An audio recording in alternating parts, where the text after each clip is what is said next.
Good afternoon. Thank you Uh, for having me today. it's good to see you, Barbara Niess-May from Ypsilanti Meals on Wheels.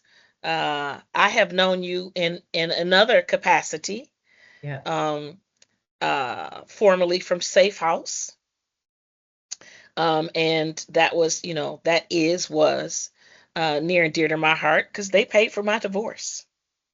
Mm, So wow. appreciated that. But Hmm. we met in another lifetime when my daughter was donating, doing Yes. fundraisers for the organization. And so Yes. we are not strangers to each other. No. We've got you on here today because we want to hear about what's going on with Ypsilanti Meals on Wheels, which, even though it says Ypsilanti, you do service Pittsfield Township. I really wanted you to shed some light on that for my constituents. And Mm-hmm. let me step back a minute because you may not know this. So I am the commissioner for Pittsfield Township, but also about 10% of Ypsilanti Township. So Okay. their voting precinct one is in Mm. my district. Okay. And so this is my third term as a commissioner for Pittsfield or District 4. Mm-hmm. Um, and the never mind the fact that the senior millage has in part triggered the reason that I am one of the reasons I invited you to be on here. But that's Yeah. also something that is still a living thing. People are very interested in how that affects them and or Absolutely. organizations like Meals on Wheels, Ypsilanti. Mm-hmm. And so I wanted to give you an opportunity to come on and tell us everything you wanted us to know and more. Yeah. And I just interject when you say something that triggers a question with me. Yeah. Yeah. So tell Yeah. us tell us what's going on. How'd you get to Oh, Ypsilanti well, Meals on Wheels? Are you loving it? oh What's yeah. going on? This is absolutely sacred work. I started in January of 2024. And before I even, took the helm fully, I delivered to every single household that we serve.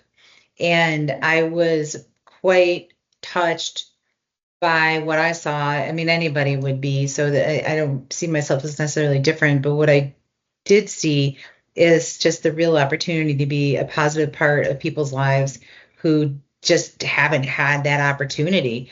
And I'll never forget pulling up to this one house, and I could just tell as I was walking up that there was going to be some rough circumstances I might see, and as a result, I just felt something on my heart.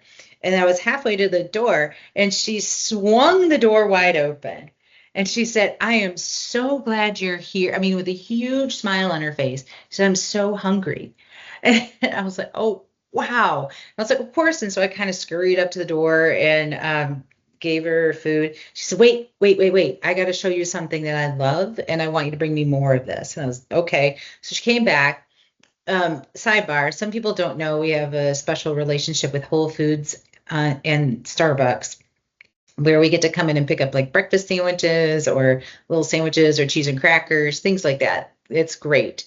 And she had brought back a wrapper from Starbucks of like pesto cheese croissant, like it's something I would never even buy for myself. And she is like, I want one of these every day. And I said, I promise if we have those in the day, yes, we will bring you one. But she said this was so good, I could eat these all the time. And I mean, and so that interaction was not uncommon. I mean, people just being excited that we're there and somebody to talk to. And we always stop and say, how are you doing? And sometimes, like last week, I had probably a 10-15 minute conversation. I went on route. I took Andrew Halenga, the city manager of Ipsy, on a route. And actually, the supervisor for Pittsfield Township, Trish Riley, has been on some routes, and it's just nice when people want to get out and see what we're doing. I know you've been on routes, um and and so we're part of something sacred, food. Everybody needs nourishment of many different kinds. And so we not only do we provide food, we provide companionship. We always say, how are things going? What's going on? And if they share that something's going on, we encourage them to call the office, and one of the case managers can help them get things sorted. So what happens is that there's just this kind of brimming over feeling of gratitude from the people that we're supporting, but also we feel grateful that we get to be part of this. We get to be part of people who would not normally have daily nutritious food having daily nutritious food. It's quite overwhelming, actually. So I was saying, can you talk about, for those that have not experienced this before, what it really looks like? So you're not like mandated reporters. However, you are eyes and ears for many of the people that receive your meals, meaning if you deliver to this person 3 times a week and you start on Monday and they're not answering the door, and that's not usual for their pattern, right? Yeah, just today. Yeah, I mean, just today we had a situation where the delivery driver went to the door, and they didn't answer the door, but we could hear them saying, "I need help," on the inside. And we were but the door was locked. So we weren't able to like at least crack the door and say, right, what can we do? And so they called the office. The office called 911. And while 911 was being called by the office, then our person was contacting their support person to say, this is what's going on right now. And so we have a whole process for when something's not right. So, and turned out she needed to go to the hospital. And that this is the thing is we've heard from people who have gone to the hospital. They said, I knew you were going to be there at X time. And if I could just hang on until I knew you could be there. I mean, and that just blows me away that like they could fall and it could be Sunday night. And if they're out of reach of their phone and they don't have contact with anybody else, or, it's Sunday night, they might have just seen their family earlier that day, and they may not be checking on them. So it's a humbling feeling knowing that we're part of something that's just life-saving in so many different ways. Yeah, and zeroing in on Pittsfield Township, I think people are surprised to know that we serve. I meant to pull up the map before we got started, so sorry for looking away. But we serve in Pittsfield Township, and people are surprised by how many folks we wind up serving. I mean, it's really meaningful. We have 89 clients in your service in your district. Really? Yes, we have 89. Now, was there a wait list? Were you always here? Did you expand your route? We have always been here, but we added a route that covered more of your area. So we've definitely added more people in the last couple of weeks. We added a route in January. We added Route 7, and most of it was to the south, and that meant picking up more people in Pittsfield Township and picking up more people in parts of Ypsi Township. And when you look at the map, you'll see dots. You won't be able to count 89 dots because we certainly have like apartment complexes and areas where if we had a dot, it would just be a big blob. And we don't have the fancy GIS mapping software to reflect this information, but it is quite fascinating to see our coverage area, because we serve up to 450 seniors in our area, which is basically the south side of Superior Township down to a few parts of Augusta Township, but not Milan. So okay. Yeah. And we actually have one person. We have one person now in Andy Labar's district. So I've been meaning to call him to say we have one person in your district now, because it was somebody that just wasn't working out on the 8 mile routes, and it was easy for us to swing over and pick the person, just to get meals to that person. So, but I think what is also important to talk about is like a kind of a scenario of those we serve. What is not well known, particularly in this county, and I think among Meals on Wheels programs, is that I think that people think that most of the people are low income on Meals on Wheels.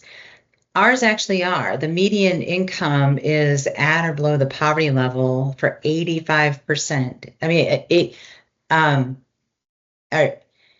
85% are at 200% of poverty, and then the median is poverty. So what that tells me is that the people on the low end is like zero income, zero anything. And that's actually not typical of Meals on Wheels programs across the country. So, in response to that, we have a couple of programs to help support the people that we serve. One is that we have what's called Safe at Home, which is a program where we have an occupational therapist that consults with the Meals on Wheels recipient and their family for their space where they live to be safe, whether it's grab bars, toilet risers, shower chairs, assistive devices in the kitchen. Sometimes we're able to work with like barrier busters and churches and a little bit of an intervention money that we have to build a ramp or something like that. And it's been incredibly important for the people that we serve because of the fact that they're never going to have the insurance that's going to bring an occupational therapist into the home and the DME that's needed. So it's an incredible program. And we get some funding for that through Trinity, which has been an enormous gift to do that. Oh, excuse me, the county, let's talk a little bit about the county support because I think that's important to talk about too. The funding that we get from the county purely supports food. We get pass-through money from the federal government to OCED. And I think I told you last week in our update call that we signed a contract last week. So it looks like the federal money is coming. I know, right? And so there's that. And then the other piece of it is that we also get county money for food and we get county money just to do the deliveries. I mean, just the basic costs of, vehicle maintenance, insurance, just so that we have the proper vehicles to get the food out to people. And then the rest of the funds, I mean, we're fundraising, we're writing to foundations, we're talking to people about supporting us. There's just a lot that we have to fundraise. Our budget is about 2.3 million. And it's a lot of people writing into us with $25, $50, $100. Our average gift is $50, and we are raising about $1.7 million a year, 1.6, more like 1.6. And I count like that Trinity in there because we're writing to foundations and they're giving us gifts for food because our food budget alone is about $540,000. And so that's a heavy lift, and that's not even fully covered, even with some money from the county and through Ageways. So we're fundraising for that. Fortunately, we got some gifts last month for this year. But we also use volunteers. If anybody's ever interested in volunteering, we always need volunteers to do deliveries because we have 7 paid drivers and they'll do like 35 stops maximum because of food safety. We have to keep the items at temperature. Right. And so they have pretty short routes. I mean, not short. I mean, it's 35, which is usually about 3 hours that they're out delivering and answering questions. But then the volunteers have shorter routes of anywhere from 8 to 12 people that they're delivering to. And we have 9 of those. So you triggered a couple questions. So talk about the process of screening your drivers. Oh, yeah. for security for our Hmm. elders. Hmm. Um, and also, I think I wanted you to just touch on the fundraising annually. I don't often hear non actually, you're the first nonprofit to actually, second maybe, Alpha House, to actually share that information. Normally, it's like Oh. pulling hen's teeth, and it drives me crazy. When you're Mm. asking for money, you Hmm. should be able to openly and transparently say, what have you done to raise money? Hmm. And Yeah. so just talk about the 1.6 million that you fundraised or that you do typically annually. Yeah. I mean, it's really about talking to people about the support that we need. And we do mailings 3 times a year. I am talking to people like you and talking to others. It's getting the word out about, $20 provides Mm. 2 meals and a wellness check, as well as access to all of our other services like pantry items and the occupational therapist. And even though they have separate budgets, I mean, you have access by virtue of being on this home delivered meal program. We also have a Forever Friends pet program where we help seniors keep their pets. Because if you're Okay. homebound, it looks very different to have a pet. But if you're homebound, I mean, to think I couldn't have my dog, I would be really sad. Um, and that would be hard for me to fight feelings of isolation and such things. So um, we talk about the real impact of what we're doing, and people feel touched and motivated to support us. Sometimes people like they're a neighbor and they see that we're showing up every day for their neighbor and they Hmm. just send us a contribution to say thank you. We see what you're doing and we really appreciate it. We also do all that we can to keep costs reasonable. I'll be the first one to say I want to be an employer of choice. I want folks to be paid what they're worth in this market, and also for those who are working full time to have access to health insurance.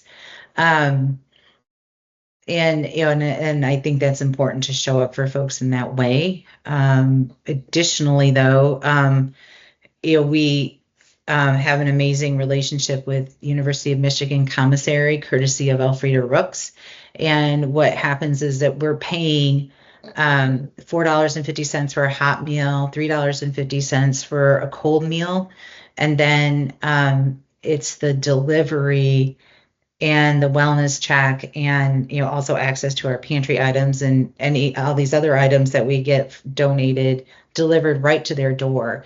Like I'll never forget, I went to somebody's apartment to deliver and he said, I'm sorry I can't get up, the string on my sweatpants is broken and I don't have any other pants.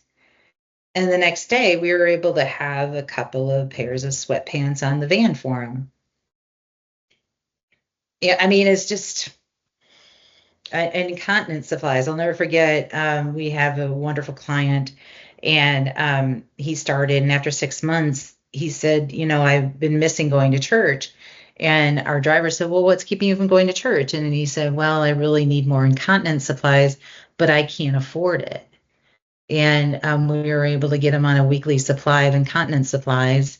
And then we got them by Friday. I think it was Wednesday. You heard this. We got him a supply by Friday, and on Monday he had tears in his eyes, telling the driver the church was able to come pick me up. I went to church and I went to coffee hour, and I didn't even worry about it. I mean, and another time, I was actually out with Andrew DeLue and Justin Hodge doing a mini route. You better watch out. When people want to meet with me, I'm like, let's go do a mini route and we can talk. And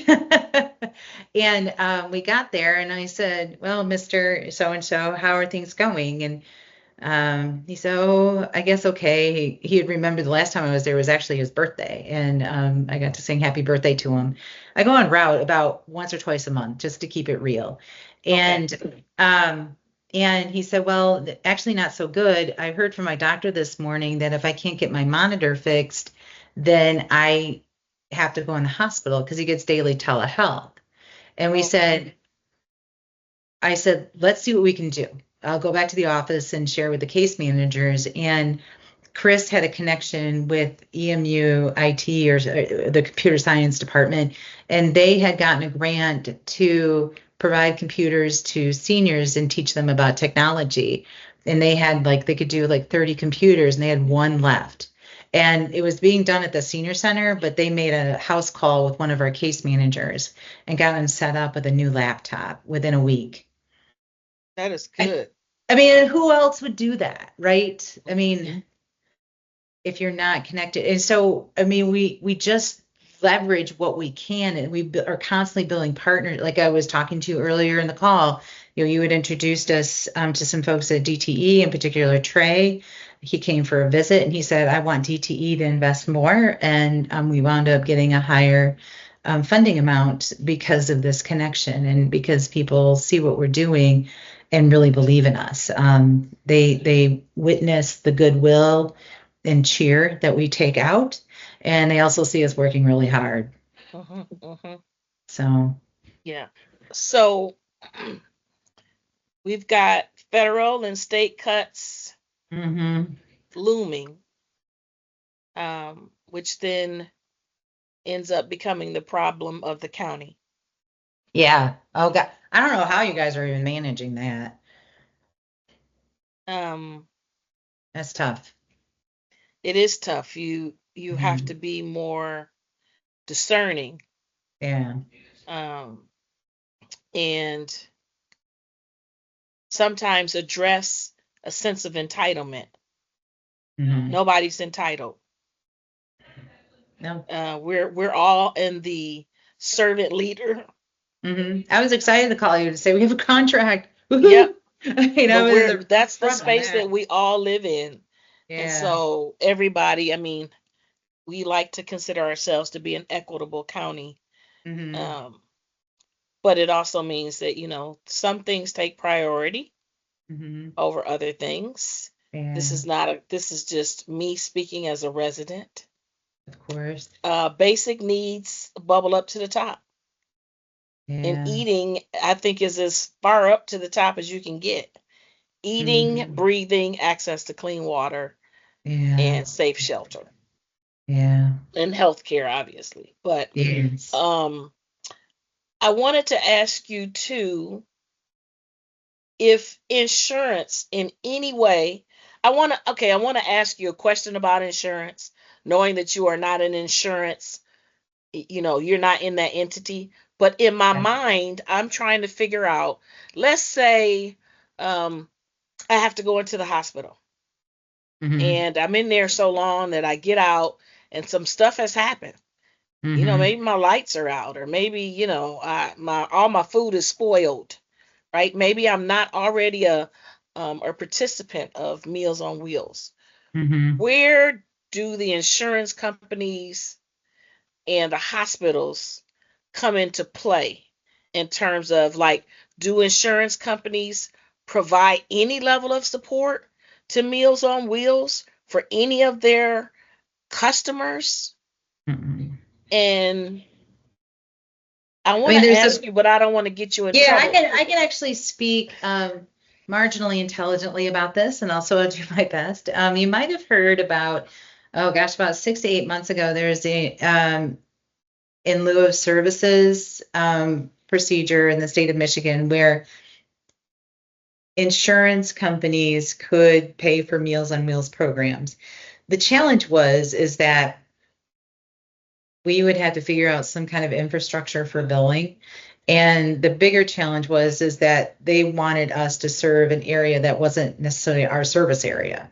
Like they want to write one contract with one group, which I get it from an expediency standpoint. And so we left it with them saying, because we talked to a few of them and we said, we're happy to talk to you, but we're not serving outside of this area. Okay. And because, I mean, that dilutes, I mean, the infrastructure, I mean, we would have to logistically, this is where we're supposed to be. And we're very intentional about our service areas, particularly in Washtenaw County. And I think it's the same in Wayne and Oakland and Monroe, I mean, all around us. So And I think that conversation has tempered a bit with all of the cuts related to insurance. Now, ironically, you're not going to believe who just, I didn't mean to point at you, but you're not going to believe who just left my office, Jeremy Lapidus. Oh, Because, yeah, we just had a meeting because when I heard him presenting to the commissioners about the potential losses of insurance, of course, that's on our mind as people, particularly our folks under 64, under 65, 64 and below, and we have some under 60 clients too. Not a lot, but we hmm have some, and we certainly have way more between 60 and 64. And we're concerned about making sure that they don't lose coverage because of you have to register twice a year and prove that they call it being medically fragile, but they haven't defined that yet. And because there are going to be work requirements now. And so we were talking about what they have knowledge. They know how to oh, so for the wait a minute. yeah I need to stop you. You said work requirements for for whom? Medicaid Oh, under so 64. if we,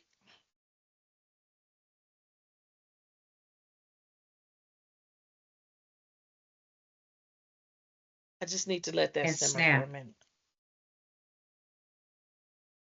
So people will be losing their insurance. And I know the And Washington Health then they will Plan. be required to show that they are looking for a job Mhm, at 60 and whatever. older, up to 64. Yeah. So if they're health challenged and that's why they retired, they now have to worry about going out and getting a job or Yeah. looking like you're getting a job. hmm And then same with SNAP. And then SNAP is an interesting thing. Apparently, the state of Michigan has a high error rate of sorts. I don't know what that means. Yeah, I've And yeah, you might be more familiar with that. So we're on the list for not for getting some cuts there. So we're talking about healthcare and food, and we don't want anybody to lose access. So what Jeremy was proposing is that, and we've been talking about how can we find some funding to do a pilot where his folks who are really knowledgeable about the insurance world and training our people, or we pick up a part-time person or something to be face to face with somebody to fill out this paperwork. And then the Washington Health Plan kind of, and so we have the trust with the individual that they know we're not trying to scam them, that we're trying to help them, and they'll open the door for us, quite frankly, if we're wearing this t-shirt. Um, on the flip side, um, we've already heard about people having their Social Security wages garnished because there are forms that they were supposed to fill out they didn't know about, or they didn't know changes were coming and things like that. And when you're garnished your Social Security, that doesn't come back. I mean, it's just gone. So we're thinking creatively about how to do something not just for us, but like we could work as partners to try it, see if it works, and then take it out into the county. I think it's enormously replicable.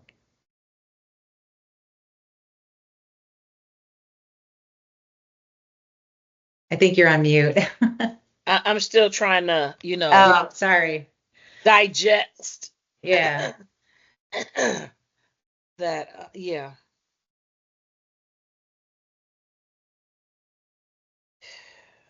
I got something I want to say, but I'm not gonna say it because it would Okay. not be politically correct, even though I'm not politically correct. But I'm gonna Mhm. just hold it because I don't want to scare away us from learning good information because I say something that's from the heart. Well, and I Um, also I also recognize that we have clients that might be watching this and they might be thinking, well, what's going to happen?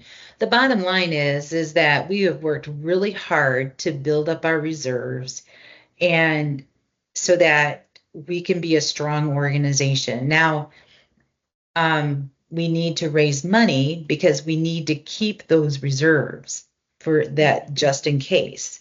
And so people, we still get calls are, am I getting meals anymore? Like, what about October 1st? You are going to get meals. I do recognize there may be times that it'll be harder for us to sort that out than others. But I firmly say this, and I also when I talk to donors, we are getting calls because there are very real threats out there, and we need you to stand with us. Who are your food partners, Barbara? Our So where do food you get partners, your yes? Where do you we get get them them? from the University of Michigan Commissary. In the past, we've worked with Fed Up, and we're looking to go back to them because the commissary can only take like only 15 more clients.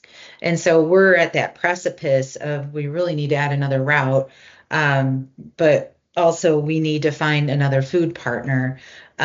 We have had some preliminary conversations with Jewish Family Services, but Fed Up is in our service area, and so that's why that's an important factor for us. Mm-hmm. But we also know that Jewish Family Services has a commercial kitchen, so Kitchen. yeah. So we're exploring that, but primarily right now it's University of Michigan. Mm-hmm. Okay. And Fed And Up can do some more culturally specific, diet specific foods.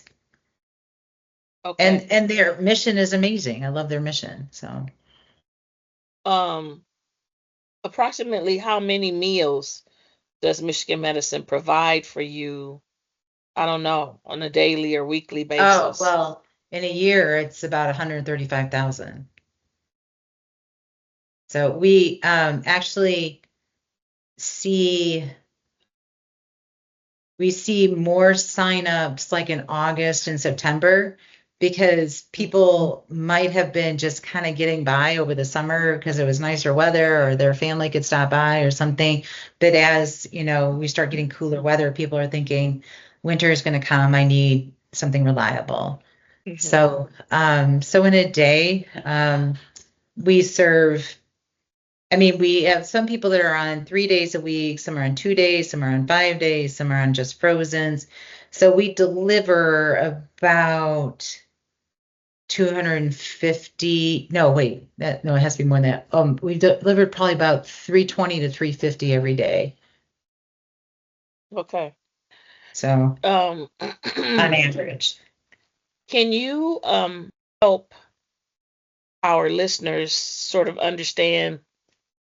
So you now have an added route that Mhm, covers expanded territory in Pittsfield and mhm. Ypsilanti Township and Augusta. I was taking notes, but I It's wasn't writing mostly fast Ipsy and enough. Pittsfield. Okay, Yeah. so help our listeners kind of understand because people have Pittsfield Township is um it's a healthy township. Let's say Yeah. that. Hmm. We've got people that are Hmm. upper middle class and above. Hmm. Um, so help us understand what circumstances might come into play that would necessitate a resident needing Meals on Wheels because people assume, oh, well, they're living in a nice house and da da da. Oh But gosh, you yes. could be retired 15 years and the cost of living has Hmm. skyrocketed. And so, Hmm. yes, you may still cut your grass and everything, but inside your refrigerator may be bare. Hmm. Yeah, yeah. I mean, so our assessment process is first getting a statement that they're medically homebound, because that's the biggest thing, is that they need to be medically homebound. And it has been said in the past it needs to be from a doctor, but we're also starting to open up to like social workers, physicians, assistants, things like that, Mhm. because we recognize that there are some people that don't trust doctors. So they may trust somebody else, though, to tell. And typically, what that means is that they're food insecure because of their status of being medically homebound down. Like they can't get to the grocery store, don't have reliable transportation that suits their needs Mhm. of being homebound. And Now people are like, well, what about grocery delivery? Yeah, that is part of the equation, but that can get really expensive. Yeah. And if you can't, because if you think about being medically homebound, it's not just being medically homebound and having somebody deliver something and you can go in a kitchen and cook a meal. It's usually because of some disability or disease or something that's happened, and that's why. And therefore, delivering the meals is really important. Um, and I also like to believe that our clients go beyond the primary client. I think we have secondary clients like families in the community. They wish they could stop by with a plate every day or do their grocery shopping and food prep and things like that. But sometimes they're working 2 or 3 jobs, they've got kids. Um, and we do deliver to people who may live with their kids. But part of the solution of knowing they're going to be okay is knowing that because they're medically homebound, they can qualify for Meals on Wheels and they may go to work in the morning and come home at night, but they Mhm. know someone's checking in on them. Right. Right. And we would call them if we saw anything different than what we would expect. Okay. So you might see a Meals on Wheels pull up in a nice home in Pittsfield Township or in Ypsilanti Township. And often it's because, um, you know, they just may not be able to do for themselves and they don't have someone around to help them, or they're living with family and family just feel better knowing someone's checking in on them. Mhm. Mhm. Yeah. Um, so the cliff that we're standing at right now, Yeah. uh, what things are you in need of or, asking for support from outside of the county in your normal sort of support circles? Hmm. What would you be saying to our listener in terms of support, Um, donations, yeah. volunteerism?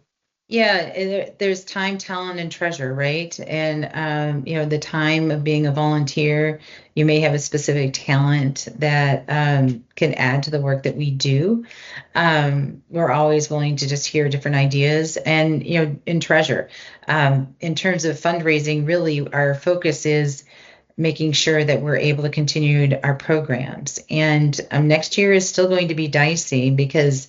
Um, some of the losses we're experiencing was we had a multi-year grant that isn't continuing because they changed their focus for our Safe at Home program. And while we got some funding from Trinity, we need more than what they're offering, which we're grateful for. But there's that, and the reality is in our service area, based on census data of homebound older adults, we took our demographics and laid it over that census data because we couldn't afford a study or anything, but we felt Mhm. like this was kind of a good enough thing. We could be serving over 1,600 people, and right now we're serving between 400 and 450. So we're not meeting the need. We don't keep a wait list, and that's because I don't think a wait list is safe. I think that people get on a wait list and they might just start figuring out, thinking, well, I'm going to get Meals on Wheels. And how do you communicate what they need? We would rather find them a solid solution and then ask them to call us every few weeks. I know Okay. it seems like putting a lot of burden on them, but we would work with them with food gatherers to get them something. I don't know how we would do it, but we can't really advertise what we're doing because we Mhm. can't take all the need. We know the Right. needs out there, but we need to Right. scale up responsibly. Okay. So, So people are mostly referred to you, yes. through their social workers or the doctor's office or Hmm. Or they may have a okay. family member that has heard about us and call us to find out how do I help my family member get on Meals on Wheels, and we share the process with them. Okay. And we do assessments 2 times a year. I mean, it sounds like we're going in just asking a bunch of questions. The reality is we're trying to be helpful too, Mhm. just to see how they're doing, how are the meals going for them? Is there anything further that they need, something we need to connect them to? So You said 3 times a year? 2 times a year. Okay. Yeah. Okay. Um, So we're in front of them twice a year for a meaningful amount of time. okay. Okay. And we pride ourselves in always answering the phone between 9 and 4. Okay. Do they enjoy the meals, Barbara? Do you get Yeah. feedback that says they're Well, good? Because they're a little tired of the new nutritionist at University of Michigan again you because they've know, been sticking a lot of chickpeas in there. And so they're like trying to change the name to garbanzo beans. And it was funny because we delivered yeah. the new menus the other day and this one guy said, "You can't fool me. I know a garbanzo bean is a chickpea."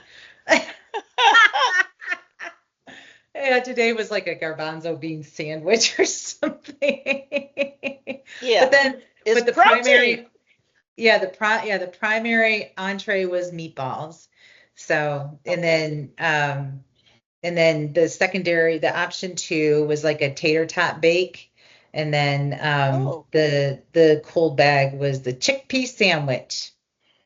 Glad I wasn't delivering today.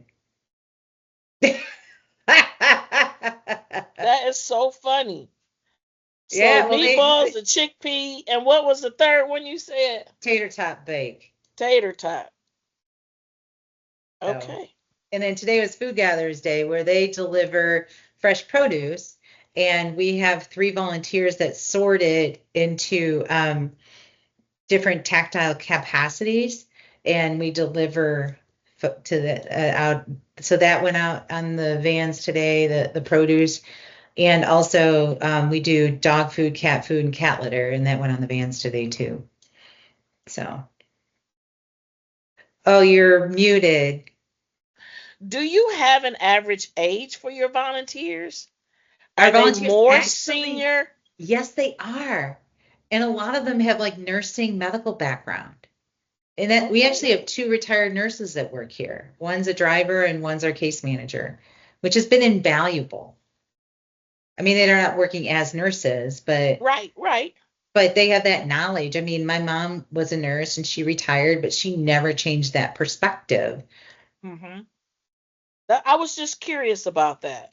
Yeah, Um, they're older. But we certainly have our fair share of young folks. And and we have partnered in the past and we're re-upping a partnership with U of M Athletics and the football team very much wants to get out and do some deliveries, which I think will be just adorable. yeah. Oh yeah. These big I'm sure dudes. it'll brighten people's days too when they open the door and you know. Yeah, Yeah. and they love it when people come out with me and yeah, but it's funny because they see me as like the perpetual new trainee. And one day we had something going on, and like, Barbara, can you go out and do like 10 houses? And I'm like, sure, absolutely. It was a Friday.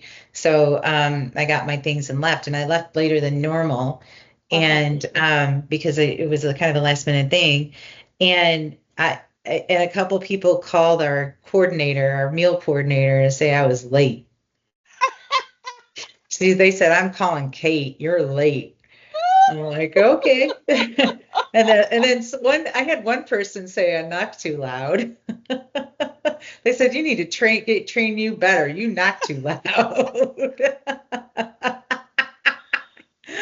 Well, the fact that they give you feedback is impressive. Oh yes. You Oh yeah. know. We do client surveys every year, but we did a somewhat different one when we did a strategic plan with New Center. Hmm. And the feedback we got was just so touching. Like they just love us. And I mean, and the fact that they're so honest, you're Yeah. late and you Because did I'm this. hungry and you know, You're late. yeah. Yeah, you're late. And I said, well, I'm still in training. And they're like, well, you would seem like you've been in training a long time. I remember Oh, you. that is hilarious. That's hilarious. It is. I mean, yeah, it's so cute. Well, Uh, I really hope that this is helpful to any yeah, of thank the you. residents that have the time or take the time to Mhm. watch this.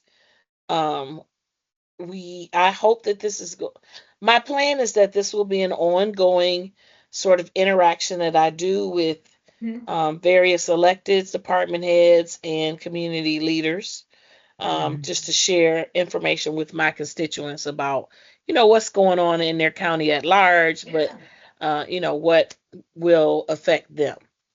And Yeah, so, we're very grateful for our relationships in Pittsfield Township. We feel loved in Pittsfield Township, and if anybody from any other part of our service area happens to stumble on this video, I mean, we feel really grateful that we get to do this work every day in a quality way. hmm hmm yeah, I think I'm gonna keep Pittsfield Township. I kind of love it. Good for Kind of you, and love I'm it. happy to join you anytime. So if you ever Yep, want to have me back for any updates, feel free to. absolutely. And some one day in the immediate future, I will. We can make a date for delivering meals. I'll make that commitment. Oh, I would love that. Just have Ashley or Tabitha contact me and we'll get that I sure sorted. will. I Yeah, will. you might not want And to go I with didn't say me this. because I'm the Yeah. trainee. Oh, that's all right. That's all right. I'll be a trainee. And All so right. I Well, thank really you. appreciate this. I'm a hugger, so I'm gonna hug you All virtually, right. Hug back. and I'm gonna give you an extra one for Oh, your adventure. I've yes. already put a prayer out there that it will be all Oh, safe and good for you, thank you. And and that when you'll I come be back, we'll victorious. get you out and we're going to make sure you get one of the t-shirts. All right, I think they're pretty will do. cool. All They are right. nice. They are very nice. Yeah. All right, Barbara, thank you so much, and you be safe. You too. You take care. Bye-bye. Okay. All right.